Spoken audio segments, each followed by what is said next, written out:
Myself Ayush Pandey. I welcomes all of you in the Research Blogs first series of the Communication Electronics. This series is being made to help the undergraduate and postgraduate students. This is made for the subjects of physics and electronics. Let us now begin the topic communication electronics. As the subject itself consists of the two terms communication and electronics, as we already know, the communication, what does the communication is? In all literature we already know the communication is something, the word which represents the traveling of the people or the thought, the sharing of the objects or the ideologies, and the exchange of the goods or services is also called the communication between the peoples, places, races, and cultures. Next, here we in the communication electronics are not going to read these humanities subjects of traveling, sharing, exchanges. Here we are going to define a new term for the communication, that is communication process. So what does the communication process is? The question arises, what is the communication process? The communication process is a series of steps. Means it is not, first you have to make it clear that it is not a single process of traveling or sharing or even sometimes exchanging. This is not a single process, it is a series of process. That is a lot of actions, algorithm, a stepwise strategy is involved in the communication. It involves several components such as sender of the communication, the actual message being sent, the encoding of the message, the receiver, and the decoding of the message. Means here it involves several components such as sender. Sender means if you have to communicate, then first you need to study about the sender, who is sending the message or the information. In communication process we use the term information for the object or anything which we send or receive through the communication. So we need first is a sender of the information, then establish the communication, sender is must to be known, then sender should have some information, some message which is to be sent, then the message is to be converted into the such a form that it could be sent. Like if he has to say something to the receiver, then first he have to write it or audio tape it or send it as a video or multimedia. So it need to be encoded.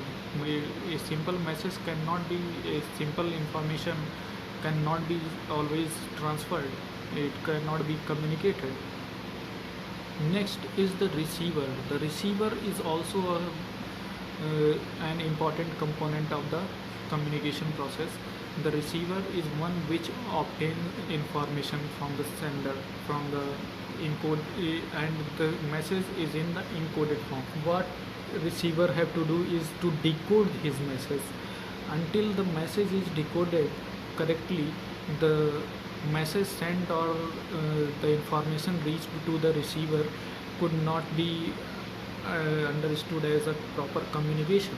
So for the proper communication we must know how to decode the message in the same form as it has been sent to the receiver.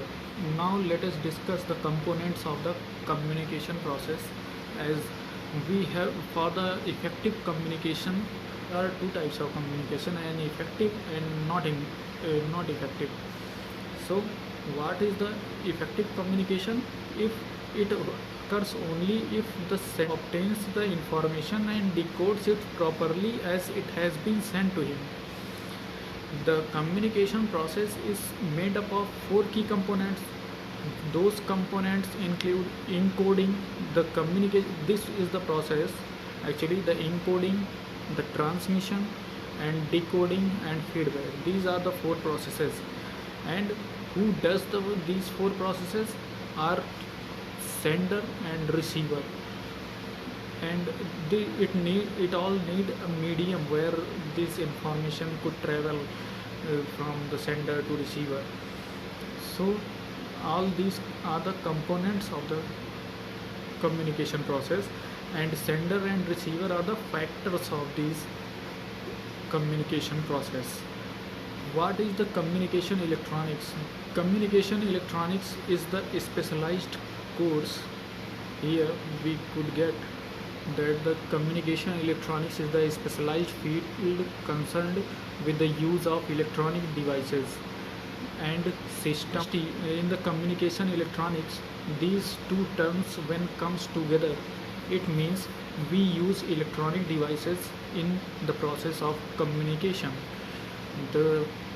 We use the electronic devices and the system of acquisition or acceptance, the processing, the storage, the display analysis, the protection, disposition, and the transfer of information, all these in a electronic media or an electronic method. Then it only creates the communication electronics. Let us discuss some more interesting points on the communication electronics. This communication electronics began since the electronics as a subject began, because the first creation of electronics is said to be the creation of transistor, next form of diode, that is in 1950s. Transistor was made and TTL began to be used in the first generation, second generation computer, or started. The computer era began to evolve during 1950s.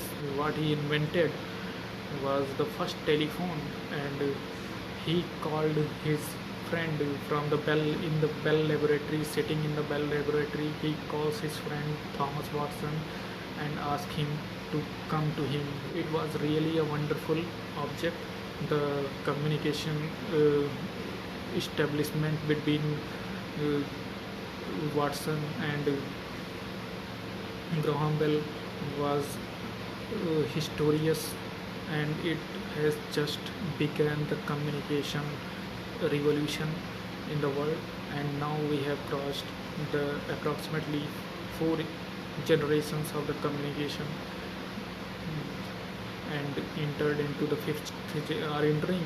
fifth generation of the electronic communication. It was really a wonderful object. The communication establishment between Watson and Graham Bell was historious, and it has just begun the communication revolution in the world. And now we have crossed the approximately 4 generations of the communication and entering into the fifth generation of the electronic communication. We are hoping the India could begin its program this year in 2020 for the 5th generation. If you like the lecture, please like, share, comment and subscribe. And if you have to get the slide notes of our lecture, you must visit our blog ID, researchersblog97.blogspot.com.